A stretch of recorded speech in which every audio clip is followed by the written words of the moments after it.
Hello दोस्तों, तो स्वागत है आप सभी का मेरे चैनल लव ऑफ वेंजाऊ पर। मैं जाओ जीसू पूरे 1 से 1.5 महीने के बाद आप सभी के लिए ले आई हूँ फार बाय वंडर्स का नेक्स्ट चैप्टर। फिलहाल मैं आप सभी को ये बताना चाहूँगी दोस्तों कि मैं क्या है ना कि मैं बहुत ज़्यादा आप लोगों को इंतज़ार करवाती हूँ और इसीलिए आप लोगों का इंटरेस्ट इससे जाता जा रहा है। मैं इस बात को समझ सकती हूँ, पर अब मैं कोशिश करूँगी कि इसे जल्द से जल्द शेयर करूँ और पूरा कंप्लीट कर दूँ जल्द से जल्द, क्योंकि इसके आगे मैंने कुछ और भी शेयर करने का सोचा है। तो फिलहाल मैं इसे शुरू करती हूँ।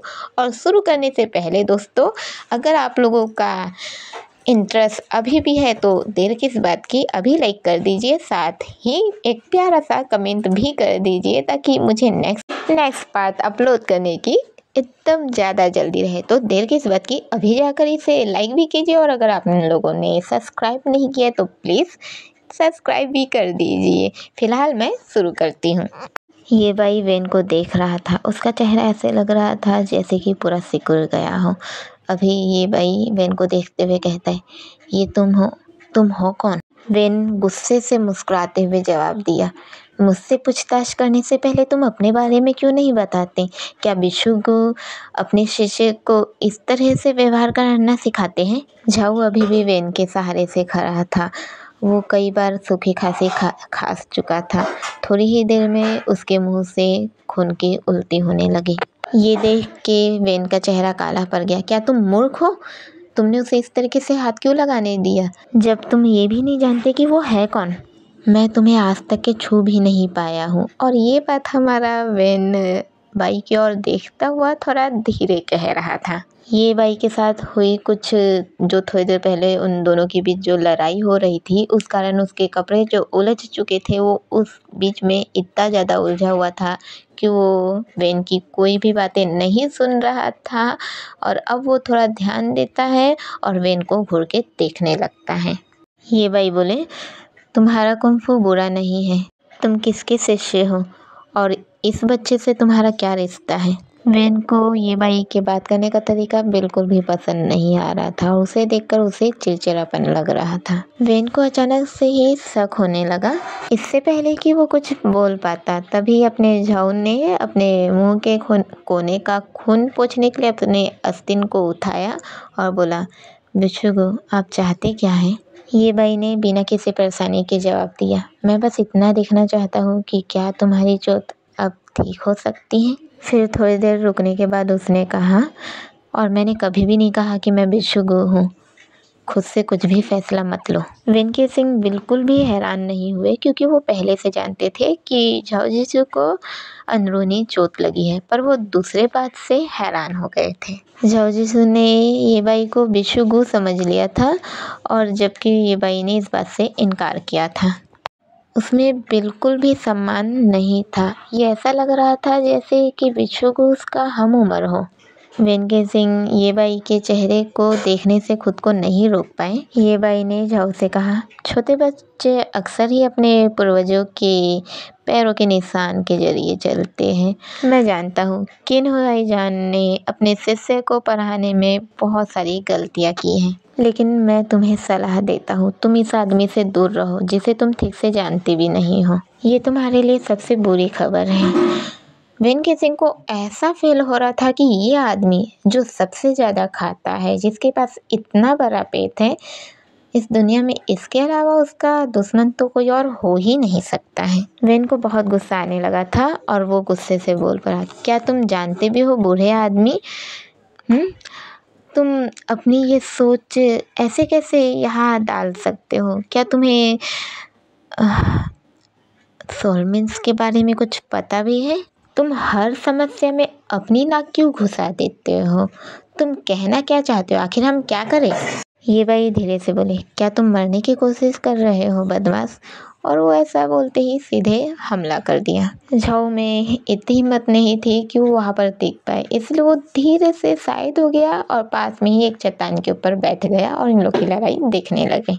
जहाँ लैपिस कवच के कारण सभी का नींद चैन सब कुछ उड़ चुका था। वही किसी को भी नहीं पता था कि यहाँ 2 मार्शल आर्ट वाले लोग लड़ रहे थे।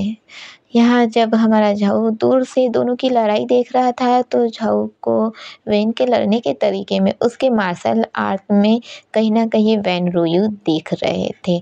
शायद वेन रुयू भी अपने वेन का जो मार्शल आर्ट है उसका मुकाबला नहीं कर सकते थे, क्योंकि वेन का जो मार्शल आर्ट था वो हूबहू वेन रुयू जैसा ही था, पर वो बहुत ही ज़्यादा अच्छा था। वेन केसिंग ने झांग चैंगलिंग को जो भी चालें सिखाई थी वो कहीं न कहीं वेन रुयू से ली गई थी। झाऊ के समझ में नहीं आ रहा था कि वो क्या करे। मार्शल आर्ट के ये सारे लोग जिन्हें वो शायद पहचान भी नहीं पाया था, वो धीरे धीरे उसके आंखों के सामने आ रहे थे। अचानक उसे लगा कि आसमान में बारिश की बूंदें आ रही है और धीरे धीरे कुछ बूंदें आसमान से बारिश की आने लगी थी। झाऊ ने अपने कपड़ों को अच्छे से बांध लिया, कस के खुद को पकड़ा और फिर चिल्ला के बोला, अरे सर, ये भाई वेन, अभी बारिश हो रही है, मुझे ठंड लग रही है, क्या हम इसे बाद में कर सकते हैं? जब ये भाई और वेन दोनों ही लड़ते लड़ते रुके, तभी अचानक से वेन को खून की उल्टी होने लगी। ये देखकर ये भाई ने कहा, तुम तो अपने आखिरी पल में आ गए हो। अगर सिर्फ हम अभी भी लड़ते रहते तो सिर्फ 10 चाल में मैं तुम्हारी जान भी ले सकता था। वेन बस चुपचाप ये भाई को देख रहा था। झाऊ आह भरते हुए बोला, मृत्यु ही हमारे लिए एकमात्र उपाय क्यों है? कृपया अपने पहाड़ पर वापस जाए और बूढ़े आदमी वाली जीवन जिए। अपने चरम से आगे निकल चुके हो। अगर तुम 10 साल भी जीवित रहे तो मैं ही तुम्हारी जान ले लूँगा। ये भाई हैरान लग रहा था, जैसे उसने दुनिया का सबसे बड़ा चुटकुला सुना हो, और वो हंस पड़ा। ये ने जवाब दिया, मेरी जान ले लोगे? अच्छा, पिछले 50 सालों में किसी ने भी मुझसे ये कहने की हिम्मत नहीं की। मैं तुम्हारा इंतज़ार करूँगा। ये भाई जाने ही वाले थे कि वो तभी रुक गए और झाऊ को देखने लगे। फिर थोड़ी देर चुप्पी के बाद बोले, मुझे तुम्हारी चोट के इलाज का कोई तरीका नहीं पता। झाऊ के चेहरे पर कोई फीलिंग नहीं थी, पर वो अंदर से बहुत खुश था। ये भाई ने सिर हिलाया और कहा, तुम्हारे अंदर की जहर को निकालने का कोई फ़ायदा नहीं होगा। असल में तुम अंदर से ऊर्जाहीन हो चुके हो और इस बात का कोई फ़ायदा नहीं होने वाला। अगर हमने ऐसा किया तो तुम नष्ट भी हो सकते हो, मतलब कि मर भी सकते हो। वेन केसिंग चौंक कर लड़खड़ा कर खड़ा हो गया और वो झाऊ को देखने लगा। झाऊ हंसने लगा, तो फिर मेरी किस्मत तय हो चुकी है। ये भाई ने सिर्फ अपना सिर हिलाया। झाऊ ये भाई को देख के समझ गया था कि इतने समय से पहाड़ों पर रहने के कारण ये भाई ने अपनी चतुराई खो दी थी और वो सिर्फ और सिर्फ खाना ही ज़्यादा खाता था। अब झाऊ ने ये भाई से कहा, सर, मैंने आज तक के आपका कुछ नहीं बिगाड़ा है, तो मेरे बारे में कुछ भी कहना गलत होगा ना? ये भाई चुपचाप झाऊ को देखते रहे और फिर बिना कुछ कहे चले गए। झाऊ को लगा कि ये भाई ने उसे यहाँ किसी और बात के लिए बुलाया था, पर लड़ाई के बाद वो भूल गया था और झाऊ ने भी उसे ये बात याद दिलाना जरूरी नहीं समझा। वेन केसिंग अभी भी झाऊ को देख रहा था, इसलिए झाऊ ने चिल्ला के कहा, क्या तुम अभी भी वहाँ खड़े रहोगे? क्या तुम घायल हो गए हो या? झाऊ आगे कुछ बोल ही नहीं पाया, क्योंकि वेन केसिंग झाऊ के बिल्कुल ही करीब था और अपने ठंडे हाथों से झाऊ के गालों को पकड़ लिया। वेन केसिंग का चेहरा बारिश से भर गया था। उसके आसपास की दुनिया बारिश की आवाज़ से भर गई थी। वो भावहीन था। उसके पीले चेहरे पर बिखरे बाल चिपके हुए थे, आंखें काली थी। उन आँखों ने झाऊ को उस पहली मुलाकात की याद दिला दी जो उसे शराब खाने में पहली बार वेन केसिंग ने दी थी।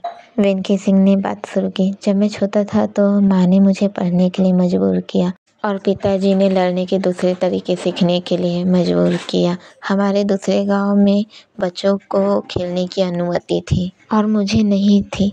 मुझे पढ़ने और लड़ने का तरीका सीखने के लिए, अपनी तलवार सीखने के लिए मुझे घर के अंदर रहना पड़ता था। मैं सिर्फ रात के अंधेरे में ही बाहर जा सकता था और मैं जब भी उन बच्चों से मिलने की कोशिश करता, उन बच्चों को रात के खाने के लिए बुला लिया जाता। झाऊ खुद को छुड़ाना चाहता था, लेकिन जब उसने वेन की ओर देखा तो अचानक ही बारिश की एक बूंद जो वेन के पलकों पर अटकी हुई थी।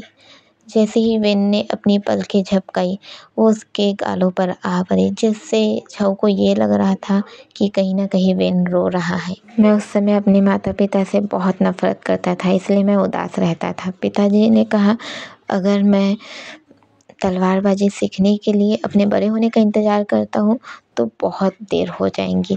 और मैंने खुद से कहा कि अगर मैं बच्चों की तरह खेलने के लिए भी इंतज़ार करता हूँ तो भी बहुत देर हो जाएंगी।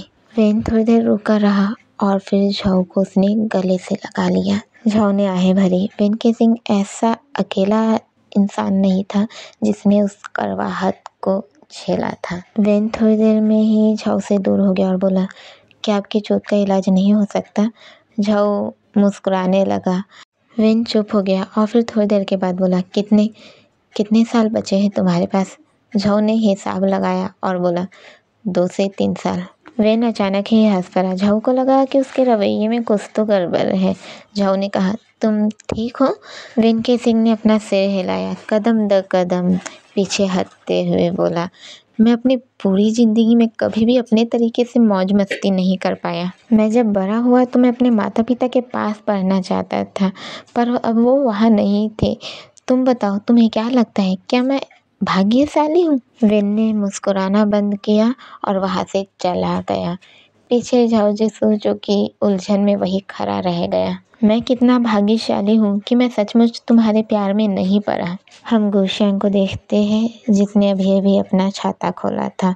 जब उसने अपना सर उठाकर देखा तो भरे बारिश में कोई आदमी अपना सर झुकाकर चल रहा था। वेन केसिंग पूरी तरह से भीग चुका था। गुशियांग ने आवाज़ दी, मास्टर। वेन केसिंग ने मुड़कर गुशियांग को नहीं देखा, पर वो उसकी आवाज़ सुना तो ज़रूर था, क्योंकि वो थोड़ी देर के लिए रुक गया था। गुशियांग भागते हुए वेन केसिंग के पास गई और उसे दूसरा छाता दे दी। गुशियांग ने कहा, क्या आप कहीं घूमने गए थे मास्टर? वेन ने छाता खोला और कुछ कदम चलते हुए बोला, लड़ाई करने गया था। गुशियांग ने धीरे से कहा, बेडरूम में? वेन केसिंग गुशियांग को घूरने लगा। गुशियांग ने खुद के ही होठों को मारते हुए कहा, बेवकूफ़ मुँह, तुम किस तरह से बकवास कर रहे हो? ज़ियांग, वेन केसिंग ने उसका मजाक ना उड़ाते हुए बात काट दी। गुशियांग ने पलकें झपकाई। बारिश और भी तेज हो गई। थोड़ी देर चुप्पी के बाद वेन ने धीरे से कहा, नीचे की ओर देखते हुए, वो जल्द ही मर जाएगा। गुशियांग ने हैरानी से कहा, कौन मरने वाला है? जाओजू? वेन केसिंग ने आहें भरी और चलते हुए बोला, उसे अंदरूनी चोट लगी है, लेकिन मैं उसे जिस तरह से चलते हुए देखता हूँ मुझे नहीं लगता कि कोई खतरा है। लेकिन आज मुझे पता चला वो लाइलाज है और वो 2 या 3 साल ही जीवित रहेगा। जिस क्षण मुझे ये पता चला, जिस क्षण मैंने ये सुना, मुझे पता चल गया कि वो कौन है। हाँ, अगर मुझे ये बात पहले से पता होती तो मैं कभी भी उसका पीछा नहीं करता। गुशियांग अब तक कुछ भी नहीं समझ पाई थी। उसकी आंखें बस बड़ी बड़ी खुली हुई थी। हाँ, वेन केसिंग की आवाज़ धीमी थी और उसने कहा, पहले तो मुझे लगा कि वो तियानछुआंग से नहीं हो सकता, क्योंकि वहाँ से बचकर निकलना नामुमकिन है। इस वक्त पर वेन गुशियांग को तियानछुआंग के नियमों के बारे में बता रहा था। गुशियांग ने पहली बार ये सब सुना था। ये बातें सुनते हुए उसकी सांसें रुक गई और वो कहने लगी, मास्टर, आपको इस बारे में कैसे पता है? वेन केसिंग अजीब तरीके से हंसते हुए बोले, तुम्हें क्या लगता है मैं अब तक जीवित रह सकता हूँ अगर मुझे ये नहीं पता कि मुझे जो जानना चाहिए? थोड़ी देर चुप रहने के बाद गुशियांग ने कहा, फिर वो जाओजू? वेन ने गुशियांग को ये बताया कि वो तियानछुआंग से भागे हुए एक व्यक्ति से मिल चुका है करके।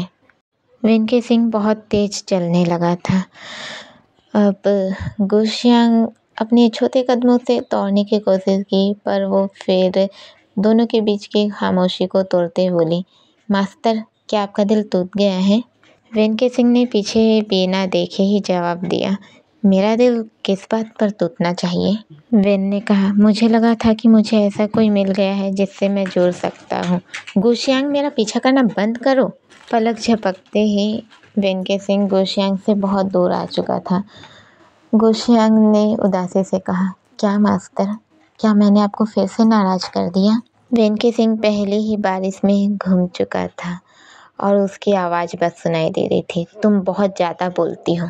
गुशियांग जो बिल्कुल ही अकेली रह गई थी, उसने गुस्से से कोसते हुए कहा, मैंने तुम्हारे साथ अच्छा किया और मुझे ये मिला। अब गुशियांग थोड़ी देर पहले हुई बातों को याद करने लगी और अब उसे वेन पर दया आने लगी।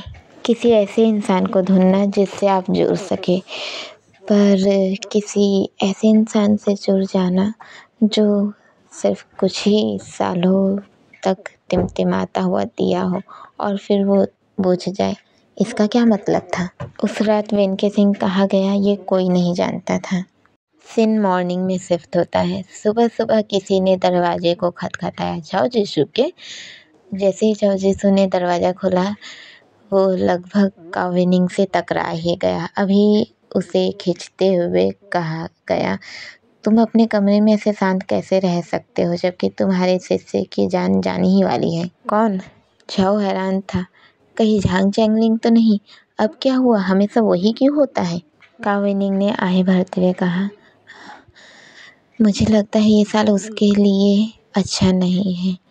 मुझे नहीं पता वो इस परिस्थितियों में कैसे पढ़ जाता है। कल किसी ने उस पर जानलेवा हमला करने की कोशिश की, लेकिन दूसरे दरवाजे पर झाओजिंग खड़े थे जो कि सतर्क थे और किस्मत से उन्होंने उसे पकड़ लिया। ये बात अलग थी कि पकड़े जाने के तुरंत बाद ही उसने जहर ले लिया और वो आत्महत्या कर बैठा। झाओ जब तक कि वहाँ पर पहुँचा, पहले से ही उस रूम में बहुत लोग थे। झाओजिंग पहले से ही अपनी कमर तक के आधा नंगा था। उसके शरीर पर उसकी शर्ट नहीं थी, उसे चाकू लगा हुआ था और वहाँ से खून बह रहा था। वही उसके शोल्डर पर कोई उसकी पट्टी कर रहा था। ज़मीन पर 2 लाशें पड़ी हुई थी जिनका चेहरा बैंगनी पड़ चुका था। झाओ जीशु ने एक को हल्का सा झुककर देखा, वहीं पर एक हुक पड़ा हुआ था जिससे झाओ समझ गया था ये तो बिच्छू का निशान था। झांग चैंगलिंग को मारने के लिए कौन अपने इतने पैसे खर्च करेगा? झाओ सोचने लगा, मैंने अपने ज़माने में बहुत से दुश्मन बनाए हैं पर इतने नहीं। चैंगलिंग उन दोनों लाशों को देख रहा था। उससे जो भी पूछा जा रहा था वो बस अपनी सर को हिला रहा था। इस वक्त पर गाओचोंग ने सर झुका के हल्के भाव से बोला, झांग चैंगलिंग, क्या तुम इन्हें जानते हो? गाओचोंग ने झांग चैंगलिंग का सर थपथपाया, उसे प्यार से सहलाया और बोला, डरो मत बच्चे, तुम बताओ कल रात में इन लोगों ने तुमसे क्या कहा? हम तुम्हारा बदला लेंगे। चैंगलिंग ने सिर्फ अपना सर हिलाया। तभी फेंग शियाओ ने कहा, गाओ सर, ये पूछने का कोई फ़ायदा नहीं, हम सभी जानते हैं कि क्या है। ये ब्लेड है और हुक है। हमें लड़के से कुछ ऐसा पूछना चाहिए कि क्या वो कुछ ऐसा जानता है जो हम नहीं जानते। झाओजिंग जो दूर खड़ा था वो चिल्लाते हुए बोला, तुम नीच बौने हो, तुम ऐसा बोल भी कैसे सकते हो? फेंग शियाओ हंसते हुए बोला, सर झाओ, ऐसा क्यों है कि जब से आपने अनाथ चैंगलिंग को अपने घर रखा है तब से आपने उसे अपने आप से बिल्कुल भी दूर नहीं होने दिया? आप इसका कारण और भी अच्छे से जानते हैं, मुझे बेवकूफ़ मत समझिए। उसने चमकती आंखों से चैंगलिंग की ओर देखा, हमें सच बताओ, तुम्हारे परिवार का लेपिस कवच क्या अब भी तुम्हारे पास है या उसे इस झाओ ने चुरा लिया? नहीं सर, झाओ ने। झाओजिंग गुस्सा हो गया, तुम बौने हो, अपने परिवार को नरक में भेज दो। गाओ शानू अचानक ही झाओजिंग को घूर के देखने लगा और वो उसे उठाकर पटक नहीं वाला था और उसके लिए वो करीब ही आया था कि फेंग शियाओ ने उसके हाथ दिखा दिया और रोक दिया। गाओ शानू आज्ञाकारी ढंग से वो पीछे हट गया और अपनी जगह पर जाकर खड़ा हो गया। फेंग शियाओ बोला, सर झाओ, क्या मैंने कोई चोट पर अपनी कदम रखी है? सर झाओ, आप इतने क्रोधित तो मत होइए ना। झाओजिंग उसे सबक सिखाना चाहता था। बीच में गाओचोंग बोला, भाई फेंग, हमारे एकता को कोई भी नहीं तोड़ सकता। फिलहाल पहले इन लाशों को ले जाने के लिए कोई आए, हम बाद में बात करेंगे। तभी किसी ने कहा, क्या सर झाओ, आपको नहीं लगता कि अभी आपको चैंगलिंग से पूछ लेना चाहिए? अभी तो सभी मौजूद है ना। चैंगलिंग देखने लगा। वो असल में कुछ भी नहीं जानता था, उसका चेहरा पीला पड़ चुका था। झाओ जो इस जगह पर घुल मिल चुका था, वो जब चैंगलिंग को देख रहा था तो उसे गुस्सा आ रहा था। उसे लग रहा था जैसे वो सबको धक्का देकर चैंगलिंग को यहाँ से दूर ले जा ले, पर क्या वो ऐसा कर सकता था? ऐसा लगा जैसे कोई उसे देख रहा हो। उसने जब अपना सर घुमाया तो वहाँ कोई और नहीं बल्कि ये भाई था। ये भाई उसे बस देख रहा था, बिना पलके झपकाए, बिना कुछ कहे। उसे देखकर ऐसा लग रहा था जैसे वो कह रहा हो, तुम मरने वाले हो। यहाँ इतना हल्ला हो रहा था, लेकिन फिर भी किसी की एक हल्की सी हंसी की आवाज़ सुनाई दी। भीड़ में से एक आदमी निकल कर आया जो हल्का बीमार लग रहा था। आप सभी इतने सारे लोगों के सामने इस बच्चे के चीज़ें मुश्किल बनाने के पीछे क्या कारण है? चैंगलिंग ने अपनी आंखें खोली, अपने होठ खोले और सबसे पहले कहा, शिफो। काविनिंग जो झाओ को गाओचोंग से मिलवाया था, इसलिए गाओचोंग ने कहा, भाई झाओ। गाओचोंग को ये याद आया कि काविनिंग ने ही उसे इस जगह पर लाया था और अभी गाओचोंग को बस ये याद था कि क्या बोलते रहे, बस उसका पहला नाम झाओ, बस इतना ही याद था। अभी वो थोड़ी देर में देखता है कि हमारा जो झाओ है वो चैंगलिंग को इशारे से बुला रहा था, यहाँ बदमाश। चैंगलिंग ने बिना कुछ कहे ही सीधे झाओ को गले लगा लिया। आप कौन हैं? फेंग शाओ ने तीखी आवाज़ में पूछा। झाओ ने चैंगलिंग का कंधा पकड़ लिया, उसे अपने करीब खींचा और फेंग शाओ को देखने लगा, पर वो उसे परेशान होकर देख रहा था। झाओ ने कहा, क्या तुम नहीं पहचानते कि तुम्हारे पिता कौन है बौने? फेंग शाओ गुस्सा हो गया और इस बार शानू ने ये इंतज़ार ही नहीं किया कि फेंग शाओ कुछ कहे। वो पहले ही झाओ की ओर हमला करने के लिए दौड़ पड़ा। शानू हमेशा ही ऐसा करता था। अगर कोई भी फेंग शाओ को अपमानित करता था, अगर उसकी डिसरिस्पेक्ट करता था, तो शानू अक्सर ही उस पर हमला कर देता था। इन दोनों का रिश्ता अजीब था। झाओ ने कुछ नहीं किया, बस वो तुरंत ही चैंगलिंग को लेके वहाँ से चला गया। शानू का हथौड़ा वही गिर गया और ज़मीन पर एक बड़ा गड्ढा कर दिया। शानू ने अपने हथौड़े को जैसे ही ऊपर उठाया, उसी वक्त पर हमारे झाओ ने वहाँ पर हमला किया। थोड़ी देर इन दोनों के बीच लड़ाई होने लगी। अब गाओ शानू लगभग अधमरा हो चुका था। वो दर्द भरी आंखों से फेंग शाओ की ओर देख रहा था। अभी फेंग शाओ बहुत गुस्से में आ गया था और वो झाओ की ओर चिल्लाया। झाओ बिल्कुल ही शांत था। उसने कहा, वो मेरी जान चाहता था पर मैं नहीं। फिर उसने चैंगलिंग को अपनी ओर खींचा और कहा, चलो चले। रुको, ये यू किंग फेंग था। इसने कहा, तुम सभी नायकों के सामने से इसे लेकर जा रहे हो। झाओ ने एक नज़र देखा, तो फिर प्रक्रिया क्यों? इसके बारे में क्या? अभी इन्होंने कहा, तो फिर तुम जा सकते हो, लेकिन मुझे इस बात का सबूत चाहिए, इस बात का जवाब चाहिए कि आखिर इस लड़के पर इतने हमले क्यों हो रहे हैं। झांग परिवार और लेपिस के कवच का क्या रिश्ता है आखिर? झाओ ने एक हल्की सी मुस्कान दी और चैंगलिंग से पूछा, क्या तुम जानते हो कि वो किस बारे में बात कर रहे हैं? चैंगलिंग ने सिर्फ अपना सर हिलाया। झाओ ने फिर पूछा, क्या तुम जानते हो या तुम कुछ कहना चाहते हो जो उन्होंने तुमसे कुछ पूछा है? चैंगलिंग ने सिर्फ अपना सर हिलाया और झाओ के कपड़े को कस के पकड़ लिया। इस वक्त पर हमारे झाओ ने सीधे उस व्यक्ति से कह दिया कि वो आपकी बातों का जवाब नहीं देना चाहता। चलिए इसे यही छोड़ देते हैं। उम्मीद है हमारी अगली मुलाकात अच्छी रहेगी। झाओ ने इतना ही कहा और थोड़ा सा चैंगलिंग को लेके उस जगह से थोड़ा सा दूर चला गया। अभी यहाँ पर कुछ लोगों की बहसबाजी चल ही रही थी, कुछ लोग बात कर ही रहे थे और साथ ही एक व्यक्ति था जो कि अभी हंस रहा था। अब वो हंसते हंसते थोड़ा आगे आता है और फिर हम देखते हैं कि अचानक ही उसकी तबीयत ख़राब होती है और वो थोड़ा गिर जाता है। वो व्यक्ति इस वक्त अपने ही गधे पर गिरा था।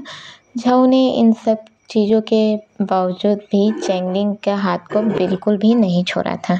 इससे क्यूफिंग हैरान हो गया और वो झाओ की ओर चिल्ला के बोलने लगा, तुम किस जगह से आए हो? क्या तुम उन बुरे लोगों में से हो? क्या तुम भूतघाती के सहयोगी हो? उसे भागने मत देना। झाओ का पीछा बहुत सारे लोग कर रहे थे और इस वक्त पर झाओ चेंगलिंग को लेकर यहाँ से जा रहा था। बहुत लोग पीछा कर रहे थे, बहुत लोग हमला भी कर रहे थे और झाओ उन सभी को मार गिरा रहा था, उनसे बच भी रहा था। पर एक व्यक्ति जिसने अभी कहा था कि उसे जाने नहीं देना, यू किंगफिंग, ये लगातार ही झाओ का पीछा कर ही रहा था। ऐसा लग रहा था कि वो उसे कहीं जाने ही नहीं देगा। इस वक्त पर झाओ बहुत ही गुस्से में आ गया था। वो वापस उस पर हमला करना चाहता था। उसी वक्त यू किंगफिंग के रास्ते को काटने के लिए एक चाबुक की छवि हवा में फैल गई। साथ ही शराब की बदबू आने लगी। एक शख्स जो बिना कुछ कहे ही कल जा चुका था, वही था। ये कोई और नहीं जो कि था हमारा वेन केसिंग, जो कि उस वक्त पर हमला कर रहा था। उसकी आंखें लाल रंग की थी, उसके कदम शराबी की तरह गंदे थे। उसने झाओ जिसु को काबू का नजरों से देखा। वेन केसिंग मुस्कुराना चाहता था पर उसकी शराब से भरी हिचकी ने उसका काम बिगाड़ दिया।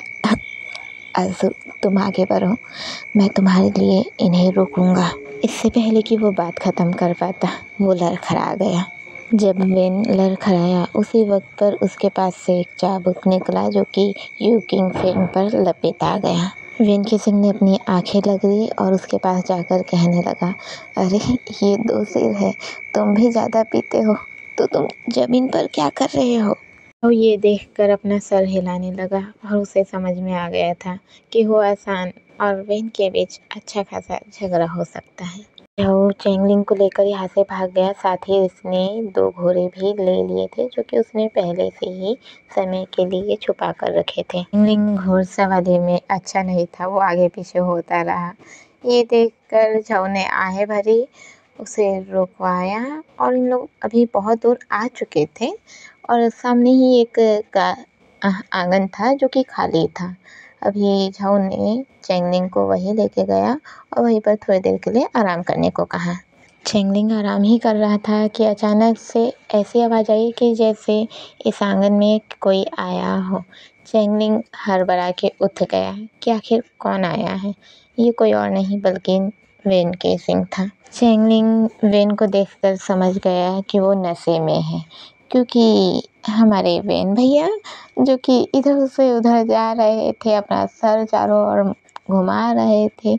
साथ ही अब वो चले गए हमारे झाओ के पास और सीधे ही उनके पास थोड़ा सा घुटने के बल बैठे और सीधे ही गिर भी गए।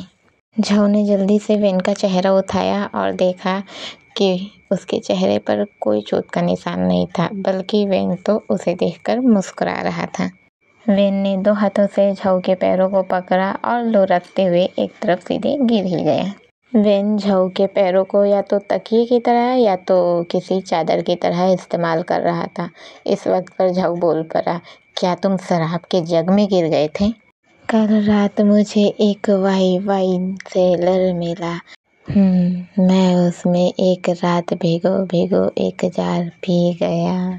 मेरा वेन ने वाकई में हद से ज़्यादा शराब पी रही थी, क्योंकि जब वो एक बार हंसना शुरू किया था तो वो रुक ही नहीं पा रहा था। वेन ने झाओ के पैरों को कस के पकड़ा, उस पर अपना सर रखा और मेरी कहता रहा। झाओ बस चुपचाप ही वेन को देख रहा था, क्योंकि वेन इस वक्त पर सो रहा था। सिनकत होता है, यह गांव के मैनर में बहुत ही अजीब माहौल हो चुका था। काओवेनिंग अपने बगल में बैठे हुए कुछ इंसानों को बता रहा था कि हुआसान संप्रदाय कैसा है। वो इस मामले में बिल्कुल भी अच्छा नहीं, वो कुछ बातें जो शेयर कर रहा था। तभी वहाँ पर मोह वायांग आया, उसे लेकर वहाँ से चला गया और बोला, चुप रहो। काओवेनिंग ने अपने शिशु की ओर देखा, वो उससे पूछना चाहता था, शिशु आप बुरी ताकतों के आगे कैसे झुक गए? उसने देखा कि मोह वायांग ने यू किंगफिंग की ओर इशारा किया क्या तुमने उसे मौत की तलाश में जाते हुए नहीं देखा? चुप रहो, बकवास बंद करो और अच्छी तरह देखो। कावेनिंग बिल्कुल ही चुप हो गया। कावेनिंग ने पहले तो अपनी चारों ओर देखा, उसके बाद अपनी आवाज़ थोड़ी सी धीमी की और फिर कहा, शिशु, तुमने तो कहा था कि योद्धा गाओ और झाओ के होते हुए भाई झाओ झांग के बच्चे को इतनी आसानी से कैसे ले जा सकता है? मोहयांग, जो इस वक्त पर सामने ही देख रहा था, बड़ी गौर से कावेनिंग की बातें सुनते ही वो कावेनिंग की ओर देखने लगा और अपने दांत पिसते हुए कहने लगा, और तुम्हारा दिमाग किसी कुत्ते ने खा लिया है।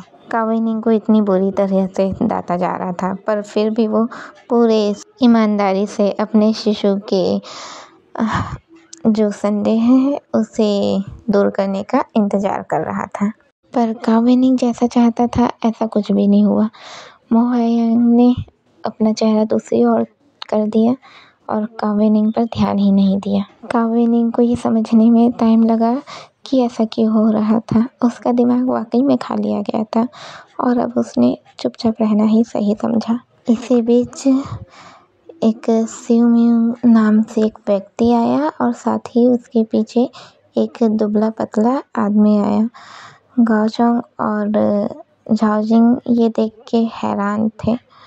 अभी ये देखने के बाद ही हमारे झाओजिंग ने उसके नाम को कहा, भाई सैन। या कावेनिंग, जो अचानक ही मोहयांग को हांफते हुए देख रहा था, वो बोलता है, ये कौन है शिशु? मोहयांग ने जवाब दिया, वो सुजेन के परिवार का मुखिया है, शेनशेन। वो ज़्यादातर कभी भी अपने घर के बाहर कदम नहीं रखता है। वो ज़्यादातर उसके घर में रहने के कारण उसका चेहरा सफ़ेद पड़ गया है, क्योंकि उसे डर लगता है कि वो तन जाएगा। वो इतनी दूर तक दौड़ने इस सूरज में अपना चेहरा जलाने क्यों आएगा? मेरी समझ में नहीं आ रहा, बहुत अजीब है। कावेनिंग ने कभी भी इस बारे में नहीं सुना था, इसलिए सिर्फ उसने आह भरी। मोहयांग को कावेनिंग का ये शकल बिल्कुल भी पसंद नहीं था, इसलिए उसने उसे घूरकर समझाया, तुम्हारी उम्र के ज़्यादातर लोग ये नहीं जानते, पहले के दिनों में जियांगू के 5 सबसे मशहूर परिवार। इस वक्त पर मोहयांग हमारे कावेनिंग को इन 5 भाइयों के बारे में बता रहा था, उनके परिवार के बारे में, लाइक जो झाओ, गाओ, सैन, लू और झांग, इनके बारे में बता रहा था कि ये 5 थे करके। साथ ही मोहयांग ने हमारे कावेनिंग को ये भी बताया कि जो सैन है, उसके परिवार ने इस जगह पर ध्यान देना छोड़ दिया है और लू परिवार बहुत पहले ही ख़त्म हो चुका है। कावेनिंग इन लोग को उंगलियों में गिन रहा था, फिर कहते हैं, ये तो सिर्फ 4 है, 5वां कहाँ है? मोहयांग ने जवाब दिया, ऐसा इसलिए है क्योंकि लू परिवार का नेता पहले ही बहुत बीमारियों से जूझ रहा था, जिस वजह से वो मर चुका है और उसके अलावा उसके वंशज या बेटा या बेटी कोई भी नहीं है। साथ ही उसने ये भी बताया कि उसने लाइक जो लू परिवार का नेता था, उसने अपने एक दोस्त को ये सौंप दिया था, जो कि फैंगलिंग था। अभी जो हमारा मोहयांग है वो कहता है, तुम्हारे पास इतने सारे सवाल कहाँ से आते हैं? वैसे तुम ना किसी को भी मत ये मत बताना कि मैं तुम्हारा शिशु हूँ। अभी हम सैन को देखते हैं, जो कि अपने परिवार के एक जूनियर के पास जाता है और उसके पास से एक बक्सा लेता है, जिसे वो खोलता है। खोलते ही अंदर एक रेशम के धागे में लपटा हुआ कुछ था। अब वो जैसे उसे बाहर निकालता है, आवाज़ आती है, ये तो लेपिस कवच है। कावेनिंग, जो कि दूर से उसे देखने की कोशिश कर रहा था, अभी यो क्विंगफेंग जो कहता है, क्या ये लेपिस कवच का 5वां टुकड़ा है? ये सच है। सैनसेन इस वक्त गाओचोंग की ओर देख रहा था, जो कि डेंगक्वान से बात कर रहा था। सैनसेन डेंगक्वान से कहता है कि अभी हमारा जो गाओचोंग है वो डेंगक्वान से कहता है कि तुम जाओ, एक लाइक उसका जो एक रूम है जहाँ पर वो अपना ध्यान करता है। उस रूम में एक दरवाजे के पीछे ही एक डब्बा रखा हुआ है जिसे वो लाने को कहता है। कुछ देर बाद डेंगकुआन ने उस डब्बे को ले आया। जब डेंगकुआन ने उस डब्बे को लाया तो गाओचोंग ने आहें भरी और फिर सबके सामने उस डब्बे को खोल दिया। डब्बा जैसे ही खोला गया, लेपिस कवच के इस जगह पर 2 कवच जो 2 पीस रखे हुए थे। हम यहाँ झाओ को देखते हैं जो इस वक्त चैंगलिंग के साथ बैठा हुआ था। झाओ बस कुछ यादों को याद ही कर रहा था, कुछ पलों को याद कर रहा था और चैंगलिंग को देख रहा था। अभी हमारा जो वेन है वो अभी भी नशे में वहीं पर पड़ा हुआ था और हमारे झाओ ने वेन को लात भी मारी थी, पर फिर भी हमारे वेन ने झाओ के आस्तीन को उसके कपड़ों को पकड़ के ही रखा हुआ था, उसे जाने ही नहीं दे रहा था। झाओ के पास इस वक्त पर कुछ खाने को था जिसे उसने निकाल कर हमारे चैंगलिंग को दिया। उसे देने की देर थी, हमारे चैंगलिंग ने पलक झपकते ही उसे खा लिया। मुझे 30 साल पहले की सामान्य ही जानकारी है। आपके पिता युवा थे और जियांगो में रोंग स्वान नाम का एक मार्शल था। वो एक ऐसा व्यक्ति था जो लंबी तलवार चलाता था, जो घूमने फिरने का आदी था और दोस्त बनाता था। वैसे तो 5 परिवार में उनका नाम नहीं लिया जाता, पर झांग परिवार के वंशज होने के नाते आप उनके बारे में जानते हैं, है ना? चैंगलिंग ने सिर हिलाया और कहा, लेकिन पिताजी ने कभी भी उनका जिक्र नहीं किया। ऐसा सिर्फ तुम्हारे पिता ने नहीं किया, उनका नाम पिछले 30 सालों से नहीं लिया गया है। आगे बोलने से पहले झाओ ने आहें भरी। रोंगस्वान ने आगे चलकर शादी कर ली। उनकी पत्नी बहुत ज़्यादा खूबसूरत थी, जो कि चिकित्सालय से आई थी, मतलब कि वो जो वैद्य होते हैं उनके यहाँ से आई हुई थी। थोड़ी देर के लिए ही झाओ चुप हो गए और वो वेन किसिंग की ओर सर झुकाकर देखने लगे। मन ही मन सोचते हुए कहने लगा, वो भी दिव्य औषधि घाटी में ही पैदा हुआ था, क्या ये एक संयोग है? फिर झाओ ने जैसे ही सामने देखा, चैंगलिंग उसे बिना पल के झपकाए देखा ही जा रहा था। झाओ ने आगे अपनी बातों को कंटिन्यू रखा। दोनों ही एक दूसरे से बहुत प्यार करते थे, पर किसने सोचा था कि आगे चल कर रोंगस्वान की पत्नी की हत्या कर दी जाएगी। चैंगलिंग ये सुनकर एकदम हैरान रह गया था। क्या? क्यों? इस पर हमारे झाओ ने जवाब दिया, क्या किसी को मारने के लिए किसी कारण की आवश्यकता हो सकती है? झाओ आगे समझाने से पहले वो रुककर खुद ही कुछ सोचने लगा। रोंगस्वान के बारे में ही वो उसकी तलवारबाजी और उसका जो भी कला था उस बारे में सोचने लगा। अब वो सोच ही रहा था जो कुछ भी वो जानता था। झाओ सोच रहा था कि उसने कभी भी रोंगस्वान की तलवारबाजी नहीं देखी है, बस उसने उस बारे में सुना ही है। उतने में ही चैंगलिंग ने कहा, फिर आगे क्या हुआ? इसके बाद रोंगस्वान ने अपनी मानसिक स्थिति खो दी और वो खुद ही जो लोग निर्दोष थे, जिनकी कोई गलती नहीं थी, वो उन्हें मारने लगा था। कोई दूसरा रास्ता न होने के कारण ये सब संभाला। यहाँ तक कि उन्होंने सान होल्डिंग से सहारा लेने का कोशिश किया कि वो उन लोग को सहारा दे पाए।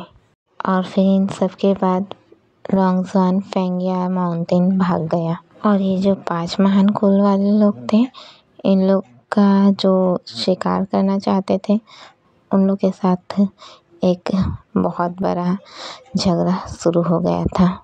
ये नहीं कहा जा सकता था कि कितने लोग मारे गए, बल्कि ये तो गिनना भी मुश्किल था। क्या इस संसार में स्नेह सचमुच इतना चंचल था? झाओ एक पल के लिए रुका और अपना सर हिलाते हुए सोचने लगा, ये सही है, किंगजुरुज भूतघाती है। आज तक समझ नहीं आया कि उस समय भूत आखिर रोंगस्वान के पक्ष में क्यों खड़े थे। ये लड़ाई दिन और रात चलती रही, पर यह लड़ाई तब ख़त्म हुई जब रोंग स्वान ने आत्महत्या की थी। इस लड़ाई में बहुत लोगों ने अपनी जान खोई थी।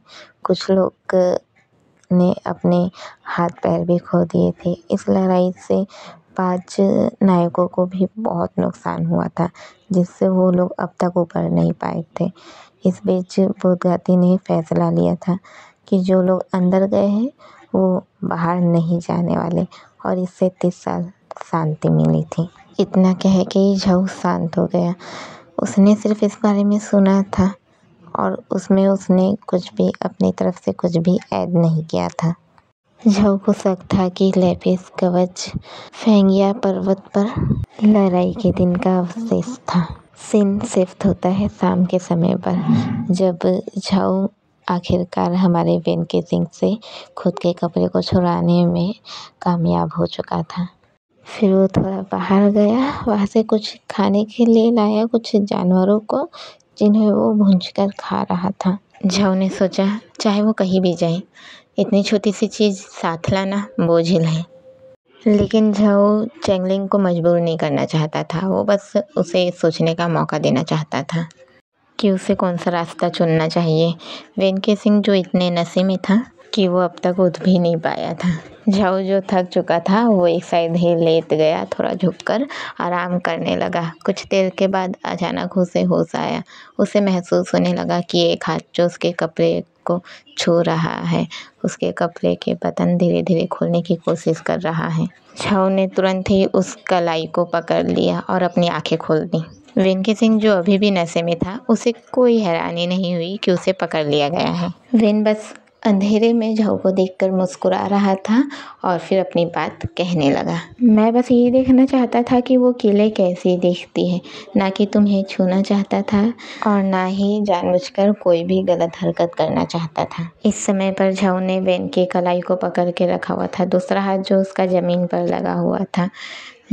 हमारे वेन जो झाऊ के ऊपर आधे झुके हुए थे, चैंगलिंग जो इस वक्त पर पूरे गहरी नींद में आ चुका था। दोनों वेन और झाऊ जो एक दूसरे से बातें भी कर रहे थे और धीमी धीमी सांसें भी ले रहे थे। वेन केसिंग जो अचानक ही करीब आ गया और अपने ऊपर के कपड़े उतार कर झाऊ पर लपेट दिया। उसके कंधे के बालों को थोड़ा साइड करते हुए कानों में बोला, आजू क्या साउज़ तुम्हारा नाम है? झाऊ ने तुरंत ही वेन के हाथों को झटक दिया और उसे दूर धकेल कर कहा, ये कैसा मजाक है भाई वेन? आप तो ऐसा कह रहे हैं जैसे वेन केसिंग आपका असली नाम है। वेन केसिंग ने गहरी सांसें ली और कहा, तो आपके हिसाब से मुझे क्या कहा जाना चाहिए? झाऊ एक पल के लिए चुप हो गया और फिर धीरे से बुदबुदाने लगा, भाई वेन, तुम्हारा नाम क्या वाकई में वेन केसिंग है, या मुझे लगना चाहिए तुम्हें असल में रॉन्ग होना चाहिए था? धीरे धीरे वेन उसी जगह पर बैठ गया। अब वो बैठकर अपने दोनों हाथ को अच्छे से अपने थाइस पर रखा, फिर थोड़ी देर पर कहने लगा, मेरा उपनाम रॉन्ग नहीं है।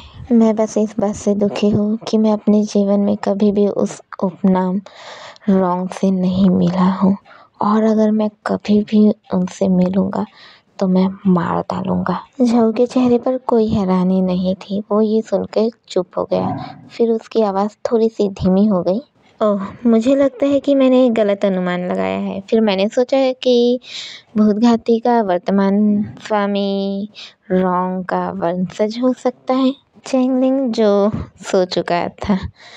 वेन केसिंग हल्की मुस्कुराहट से ओह, झाऊ बोलने लगा, प्रसन्न भूत बच्चे के पीछा करने के लिए उस पे नज़र रखने के लिए उसने जहरीले बच्चों को पैसा दिया था। इसलिए नहीं कि वो उसे मारना चाहता था, बल्कि इसलिए क्योंकि वो जानना चाहता था कि उसने झांग परिवार के त्रासदी के समय एक उंगली गायब वाले व्यक्ति को देखा था या नहीं।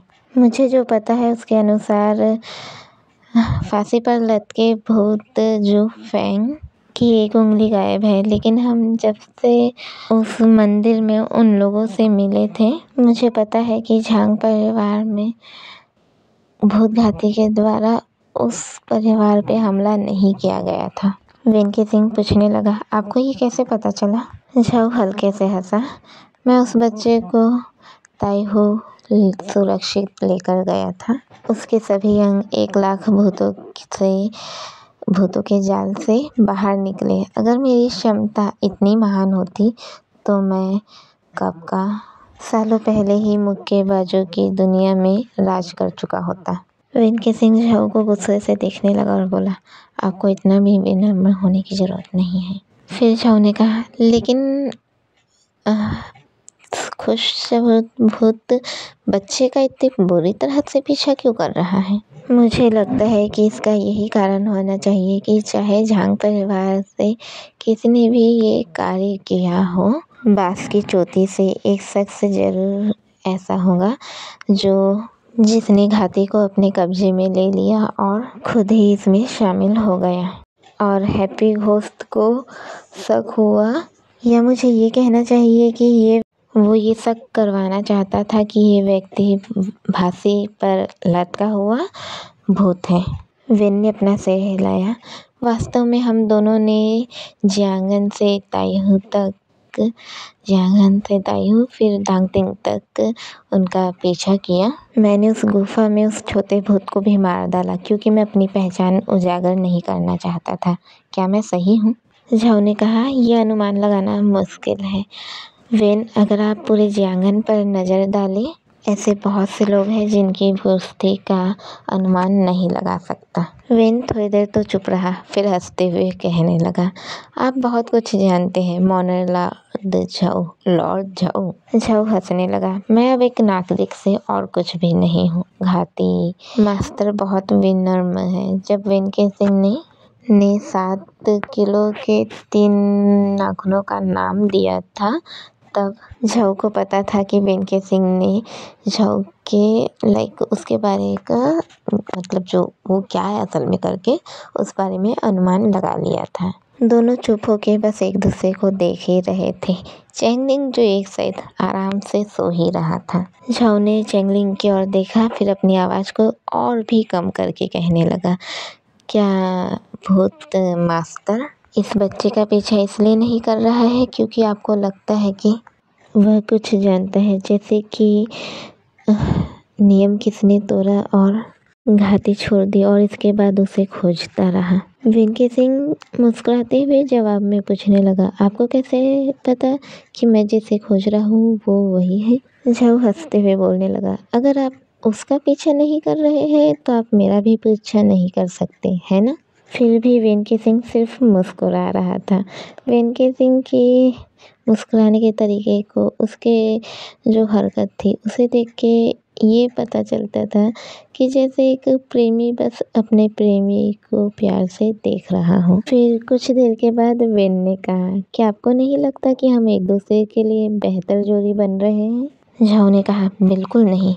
वेन उसे देखने लगा। अभी कुछ देर एक दूसरे को देखने के बाद झाऊ कहने लगा, क्या तुम पागल हो? लेकिन वेनके सिंह ने उसके उंगलियों को धीरे से पकड़ लिया, उसके हथेली को सहलाने लगा, उसके हथेली को ऊपर उठाया और कोमल किसल दबाने के लिए झुका और फिर पूछा, तुम क्या सोचते हो? झाऊ के रोंगटे खड़े हो चुके थे। झाऊ ने तुरंत ही अपना हाथ पीछे खींच लिया। झाऊ को लगा कि वेन पागल हो गया था, शायद इसीलिए उसकी भूख इतनी ज़्यादा अच्छी है। वेन बेशर्मी से कहने लगा, बहुत बढ़िया कहा, सिवाय इसके कि मैं जब तुम्हें देखता हूँ तो मेरी भूख और भी ज़्यादा बढ़ जाती है। तुम मुझे क्या करने का सुझाव देते हो? इसके तुरंत बाद झाऊ के कुछ कहने के पहले ही वेन ने अपनी बकवास जारी रखी। कई साल पहले मैंने सड़क के किनारे एक लाश देखी थी जिसके बाल पहले से ही मुरझा चुके थे। वेन ने उसकी कुछ डिटेल्स दी और फिर कहने लगा, जब मैंने उसकी हड्डियों को देखा, उसे पास से देखा, तो मैंने अनुमान लगाया कि वो जब जीवित होगा तो वो कितना सुंदर होगा, उसकी सुंदरता बेमिसाल होगी। और अंत में देखिए क्या। झाऊ ने गहरी सांस ली, लेकिन झाऊ के बोलने से पहले ही वेन ने बीच में बोल दिया, मैंने अभी तक किसी भी व्यक्ति की सुंदरता को गलत नहीं समझा है। मैंने अपनी पूरी लाइफ में किसी भी व्यक्ति की सुंदरता को उसके हड्डियों से पहचाना है। इसलिए तुम अपने चेहरे पर से भेस हटा सकते हो और मुझे तब तक खुद को चूमने और गले लगाने दो जब तक कि मेरी लत शांत ना हो जाए। इस दुनिया में खूबसूरत लोग आसानी से नहीं मिलते, पर उन्हें पाना भी मुश्किल नहीं है। मैंने इस दुनिया की सभी सुंदरियों को अपनाया है, लेकिन इसके बाद मैं कभी उनसे चिपका नहीं हूँ। कौन जानता है, शायद तुम्हारा असली चेहरा देखने के बाद हम दोनों एक दूसरे के लिए हम एक दूसरे के साथ खड़े हो और मैं तुम्हारे बारे में फिर कभी नहीं सोचूंगा। लेकिन तुम अभी जैसे हो, मुझे तुम्हारे साथ अपना पूरा जीवन जीने का मन करता है। झऊ कुछ कहना चाहता था, पर जैसे ही झऊ ने वेन के शब्द सुने, वो भूल गया कि उसे क्या कहना था और वो आंखें फाड़े हमारे वेन को देखता रहा। वेन फिर हंसने लगा झऊ की और इधर से उधर होते हुए बोलने लगा, मैंने तुम्हें मौत के घाट उतार दिया है ना, बाहर में जाओ। झऊ थोड़ी देर शांत हो गया, फिर कुछ सोचने लगा। फिर वेन के कंधे को थपथपाते हुए बोला, इसे भूल जाओ। वेन बोला, क्या? लेकिन झऊ ने कुछ भी नहीं कहा, वो बस दीवार पर टिक के बैठ गया आराम करने के लिए। कोई इंसान किसी मरे हुए इंसान को कैसे याद रखेगा, और आखिर वो उसे इतना कैसे याद रख सकता है कि उसे ये याद हो कि उसने क्या पहन रखा था। इसका मतलब साफ है, उस इंसान ने या तो उस बात को लगातार लोगों को बताया होगा मजाक के तौर पर, क्योंकि उसके मन में ये डर होगा कि कहीं वो उस बात को भूल ना जाए। बात साफ थी, झऊ ने समझ लिया था कि ये बस ऐसे ही मिले एक अनजानी तौर पर। अगले दिन झऊ चैंगलिंग के साथ उस जगह से चला गया, बेशक अपने साथ वेन नाम की बिन बुलाई छाया भी ले आया। झऊ एक बार फिर पिंगल बैंक में जाने के बारे में सोच रहा था, ताकि वो जो जांच करवाने के बारे में सोचा था वो कर पाए और इससे वो बाकी चीज़ों को समझने में उसे आसानी हो, और इससे ही चैंगलिंग के खाली दिमाग को भरने का झऊ को मौका भी मिल ही रहा था। चैंगलिंग को जल्द ही समझ में आ गया था कि अपने सस्ते गुरु द्वारा कुछ भी सीखना बहुत ही दर्दनाक था। इस वक्त पर झऊ हमारे चैंगलिंग को वही जो फाइटिंग वगैरह है, जो कला होती है, वो सिखा रहा था। इस वक्त पर झऊ जो चैंगलिंग को सिखा रहा था, वो चैंगलिंग समझ नहीं पा रहा था, इसलिए उसने कहा, मैं समझा नहीं मास्टर। झऊ गहरी सांस लेने लगा। वैसे तो वो गुस्सा करना चाहता था, पर फिर उसने खुद को शांत किया, धीमी आवाज़ किया और बोला, आप क्या नहीं समझ पा रहे हैं? चैंगलिंग ने झऊ की ओर देखा और अपना सर नीचे कर दिया, फिर बुदबुदाते हुए बोला, मैं नहीं समझ पा रहा हूँ। झऊ ने चुपचाप दूसरी ओर देखा, फिर बहुत देर तक उसे पकड़े रहने के बाद बोला, क्या जो तुम्हारी गर्दन के में जो सिर है वो सिर ही है या फिर कोई कैम्बत बात? इस जगह पर अभी वेन के सिंह आए और इन दोनों को देखकर सबसे पहले दोनों को अलग कर दिया। फिर वो खुद को उसके पिता के रूप में और उसे अपने मतलब हमारे झऊ को माँ के रूप में देख रहा था। फिर बोला, ठीक है, क्या आप जानते हैं कि अपने शिष्य को कैसे पढ़ाना है? यहाँ तक कि सबसे होशियार जो शिष्य होगा ना, वो भी आपकी बात सुन के गूंगा ही हो जाएगा। झऊ ने कहा, हाँ क्यों नहीं, मैंने अकेले ही अपने शिष्य को वो सब कुछ बता दिया जो वो जानता है। वेन के सिंह सोचने लगे, आखिर झऊ क्या करते हैं जब उनका शिष्य ये सब नहीं कर पाता, लाइक जो अभ्यास है वो नहीं कर पाता है। झऊ बोलने लगा, मैंने उसे बहुत पहले ही इस चीज़ों को, लाइक जो वो सिखा रहा है, उसे 300 बार करने को कहा था, और अगर वो उसे सही तरीके से नहीं कर सकता तो वो ना तो खा सकता है, ना पी सकता है, ना सो सकता है, और कुछ भी नहीं कर सकता। झऊ ने अचानक कहा, मेरे पास ज़्यादा किस्मत नहीं है, मैं मर चुका हूँ। वेन और चैंगलिंग दोनों ही झऊ की ओर देखने लगे। झऊ ने कहा, सीधे साफ, तुम्हें मेहनत से पढ़ाई करना चाहिए। अगर तुम कुछ और दिन जीना चाहते हो तो तुम्हारे पास क्षमता होना चाहिए। फिर झऊ ने चैंगलिंग को वेन के पास छोड़ दिया और कहा, मैं अपने दोस्त से मिलने जा रहा हूँ, तुम उसे थोड़ी देर संभाल सकते हो। फिर झऊ ने अपना एक काम किया और वहाँ से चला गया। यहाँ पीछे चैंगलिंग और वेन दोनों ही अकेले थे और एक दूसरे को देखे ही जा रहे थे। बहुत समय बीत जाने के बाद वेन ने चैंगलिंग से कहा, आपके गुरु बहुत ही अच्छे हैं, उनमें क्षमता होनी चाहिए, इसे भूल जाओ, वो यहाँ नहीं है, चलो अपना विचार बदलो और फिर मैं तुम्हें वो लाल बच्चे की कहानी सुनाऊंगा। चैंगलिंग मान गया और अभी वेन चैंगलिंग को वो लाल बच्चे की कहानियाँ सुनाने लगा। दोनों चलते चलते बहुत आगे आ चुके थे। अभी पीछे से एक लड़की की आवाज़ सुनाई दी, मास्टर मास्टर मैं आपको ढूंढ सकती हूँ। वेन और चैंगलिंग ने पीछे मुड़कर देखा तो वो गुशियांग थी, जो कि अभी भी उछल रही थी। हैरानी की बात तो ये थी कि वो काओ वेनिंग के साथ थी। वेन समझ नहीं पा रहा था कि दोनों को कैसे मिलाया जाए। उससे पहले ही गुशियांग कहने लगी, मुझे तुम्हारी कल याद आ रही थी। मैं जब पता लगाने के लिए गई तो मैंने भाई काओ से सुना कि तुम और भाई झाओ झांग के बच्चे को वहाँ से ले जा चुके हो और काओ वेनिंग ने मुझे तुम्हें खोजने के लिए कहा कि वो मेरे साथ चल सकता है। काओ वेनिंग मुस्कुराते हुए कहने लगा, ये मेरी खुशी है, ये मेरी खुशी है। गुशियांग ने आगे कहा, गुरुजी मैं आपको बता दूं, भाई काओ ना केवल धार्मिक है बल्कि ज्ञानी भी है। वेन केसिंग बस ये दिखावा करना चाहता था कि वो उन दोनों को नहीं जानता है, इसलिए वेन केसिंग ने बस चैंगलिंग का हाथ पकड़ा और उसे खींचकर रेस्टोरेंट में ले गया। अब फ़िलहाल के लिए इतना ही दोस्तों।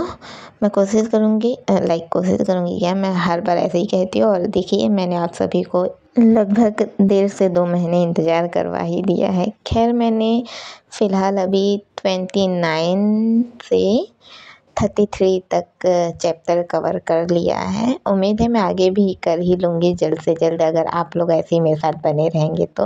और अगर आप लोग वाकई में मेरे साथ बने हुए हैं तो लाइक तो कर दिए हो, सब्सक्राइब भी कर दो, एक प्यारा सा कमेंट कर दो, ताकि मैं खुशी खुशी नेक्स्ट चैप्टर जल्द से जल्द रिकॉर्ड कर दूँ। फ़िलहाल के लिए मैं चलती हूँ दोस्तों, बाय बाय। अरे हाँ, मैं आप सभी से माफ़ी मांगना भूल गई दोस्तों। मैं माफ़ी चाहती हूँ, पता नहीं कैसे, शायद मैंने रीड करने में कुछ गलती कर दी या फिर मैंने समझने में ही गलती की है कि मैंने गाओचोंग को कह दिया कि वो अब नहीं रहा, पर असल में गाओचोंग तो अब भी ज़िंदा ही है। और मैंने पता नहीं कैसे कह दिया था कि शायद वो मर चुका है, या मैंने खुद कहा था, तो उसके लिए मैं माफ़ी चाहती हूँ, पर मैं नेक्स्ट टाइम से पूरा ख्याल रखूँगी। अभी मुझसे गलती हो गई है, मैं जानती हूँ, मैंने एक जीते जाते इंसान को मुर्दा साबित कर दिया, तो इसके लिए आप लोग मुझ पर बहुत गुस्सा होंगे, पर मैं क्या कर सकती हूँ, मैं समझने में थोड़ा गलती कर दी थी, जिस वजह से मैं बहुत शर्मिंदा महसूस कर रही हूँ।